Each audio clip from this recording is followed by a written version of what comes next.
Hello everyone, this is Lokesh Maheshwari. We are going to learn some daily use sentences for getting fluency in English language. So let's get started. Here is the first sentence.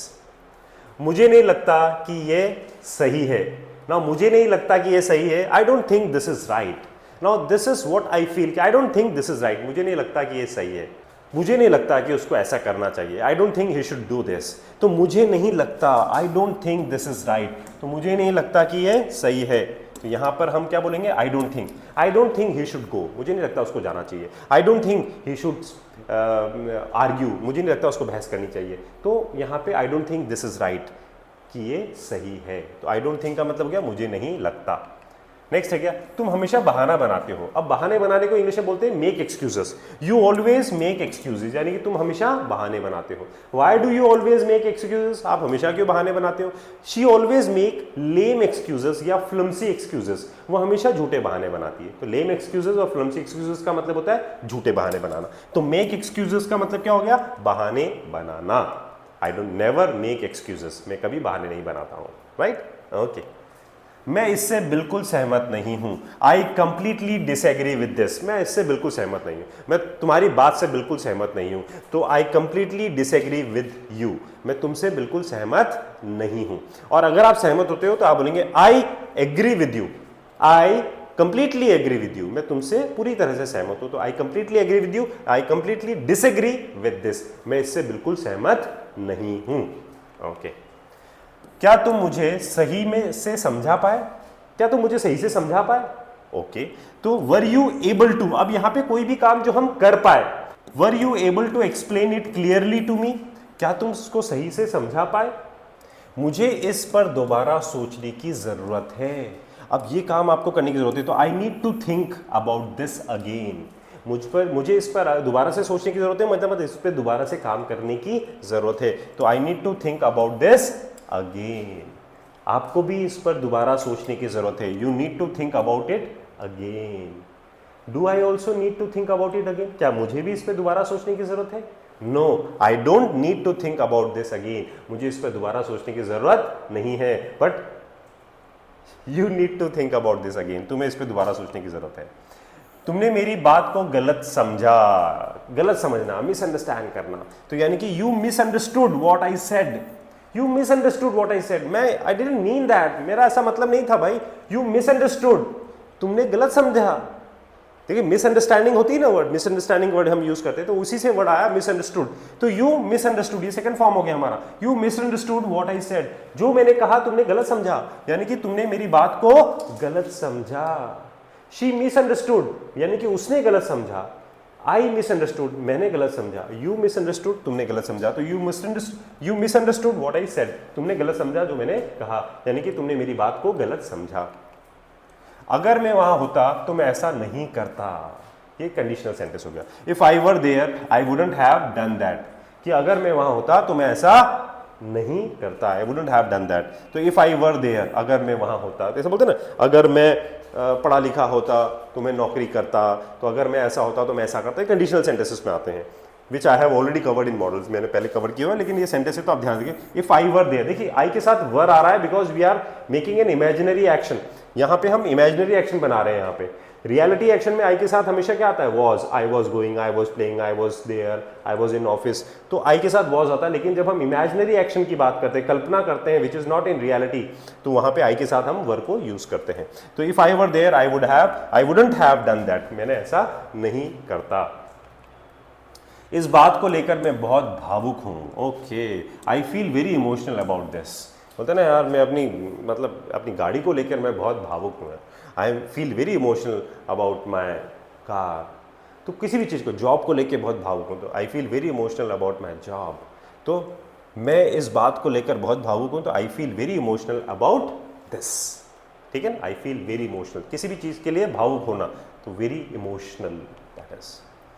मुझे नहीं पता कि मुझे कैसा महसूस हो रहा है. कभी कभी ऐसा होता है हमारे साथ कि हमें पता ही नहीं होता. हमें मिक्स्ड फीलिंग होती है. Feeling of sadness, feeling of happiness, feeling of excitement, feeling of anger, बहुत सारी चीज़ें होती है. तो पता नहीं आ रहा, मुझे नहीं पता मुझे कैसा फील हो रहा था. I don't know how I am feeling. I don't know how I am feeling. मुझे नहीं पता कि यार मैं कैसा महसूस कर रहा हूँ. I don't know how I am feeling. तुमने मेरी उम्मीदों से बढ़कर काम किया। Okay, you exceeded my expectation. अब क्या एक्सपेक्टेशन मतलब हो गया उम्मीद, एक्सीड करना मतलब हो गया आगे निकलना, यानी कि उम्मीदों से आगे निकलना। तो यू एक्सीडेड माई एक्सपेक्टेशन, मेरी एक्सपेक्टेशन इतनी थी लेकिन तुमने इतना करा, तो यू एक्सीडेड माई एक्सपेक्टेशन। या आप ऐसे ही बोल सकते हो कि you performed above my expectation, तुमने मेरी उम्मीदों से ज्यादा परफॉर्म किया या से ऊपर परफॉर्म किया।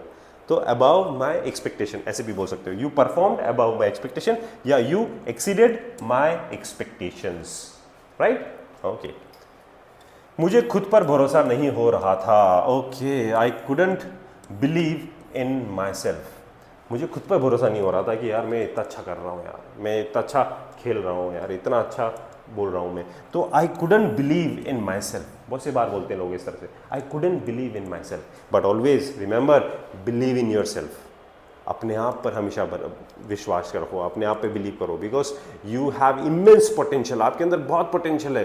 So believe in your self. वो लेकिन वो बोल रहा है आई couldn't believe in myself, मुझे खुद पर भरोसा नहीं हो रहा था, right. I couldn't believe in my self. यह निर्णय आसान नहीं था।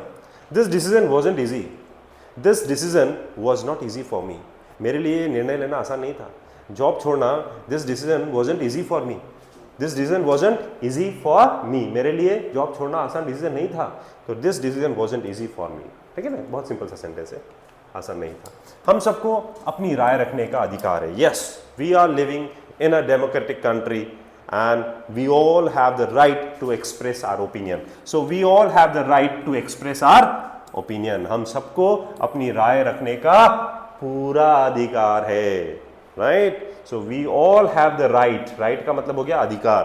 क्या अधिकार है? टू एक्सप्रेस आवर ओपिनियन, अपने ओपिनियन को एक्सप्रेस करने का हमारे का पूरा अधिकार है। ये मेरे लिए बहुत मायने रखता है, ये मेरे लिए बहुत मायने रखता है। So it means a lot to me. See, when one of my teacher who congratulated me on my success when I became a national trainer of India, then he congratulated me that time. I said to him, it means a lot to me, sir. Your wishes means a lot to me. आपकी जो wishes हैं मेरे लिए बहुत मायने रखती है। और ये जो sentence जब हम किसी को congratulate करते हैं, बेस्ट विशेस देते हैं, वो बहुत मायने रखता है लोगों के लिए, वो बहुत मोटिवेशन का काम करता है। तो वहाँ पे लोग बोलते हैं it means a lot to me.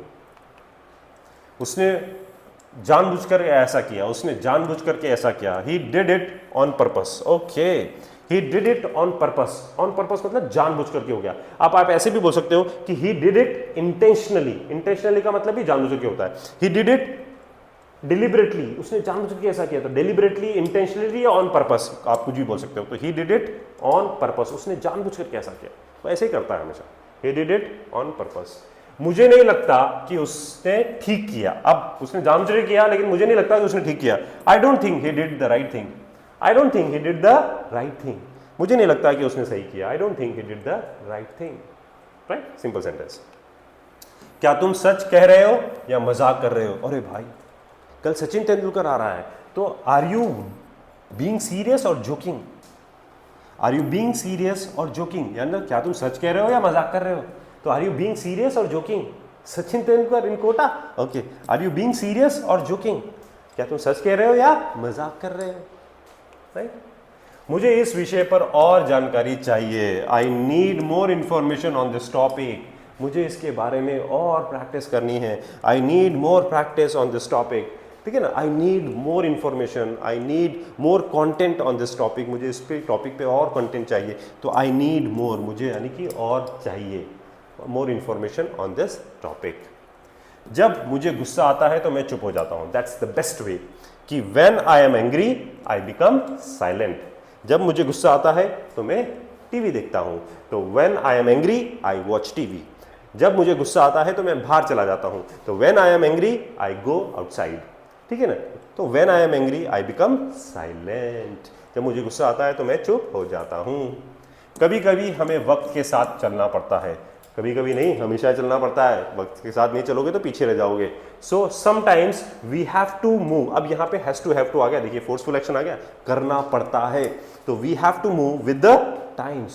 Sometimes we have to move with the times. See, if you do not move with the time, then you will be outdated, you will be obsolete, you will be left behind.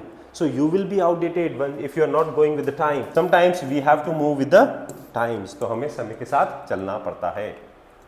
वह हमेशा चीज़ों को लेकर चिंतित रहता है. He always worries about the things. There are some people who always worries about the things. वो हमेशा लोगों से लेके चीज़ों को लेके हमेशा चिंता ही करते हैं. उनकी हॉबी होती है बेसिकली चिंता करना. So they always worries about things. कि वह हमेशा चीज़ों को लेकर चिंतित रहता है. वो हमेशा चीज़ों को लेकर चिंतित रहता है. तो यहाँ पे चिंतित रहने के लिए वर्ड आ रहा है वरीज. तो ही ऑलवेज वरीज अबाउट थिंग्स. तुमने जो किया वो काबिले तारीफ था. अब नाउ सॉरी काबिले तारीफ है. Sorry. What you did is commendable. What you did is commendable. What you did is incredible. What you did is incredible. What you did is remarkable. What you did is remarkable. So you can use any of these words. Commendable, incredible, remarkable. You can use any of these. तो जो भी तुमने किया वो काबिले तारीफ है. तो what you did is commendable. Learn these three words. Commendable, remarkable and incredible. मुझे उससे बात करके हल्का महसूस हुआ. I felt relieved. अब relieve का मतलब जो टेंशन थी ना वो उतर गई मेरी. I felt relieved.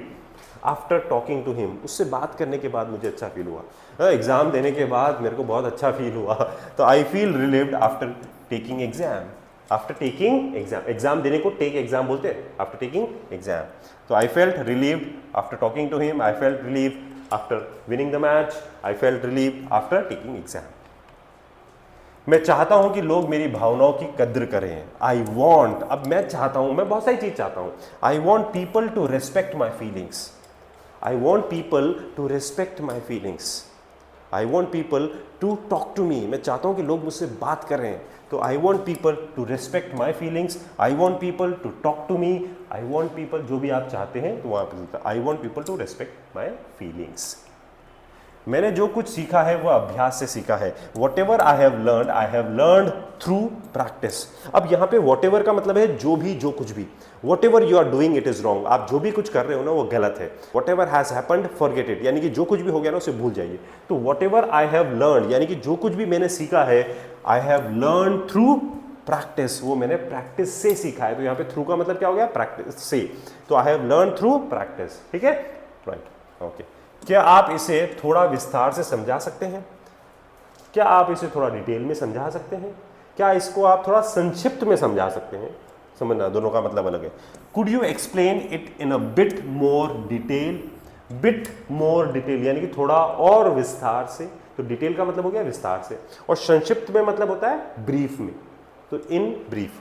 तो could you explain it in brief या could you explain it in a bit more detail यानी कि थोड़ा आपको और विस्तार से समझा सकते हैं.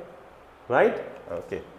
कभी कभी असफलता ही सफलता का रास्ता होती है. Sometimes failure is the path to success. या it's very true. Sometimes failure is the path to success यानी कि कभी कभी असफलता ही सफलता का रास्ता होती है. It's very true. So never get dishearten. Never feel discouraged when you fail in some task. So always, because sometimes failure is the path to success. My dear friends, keep practicing, keep learning. If you have any doubts, any confusion, write your doubts in the comment. I'll try to answer all your questions and doubts. Subscribe English Lingua for more such sentences, for more such tips.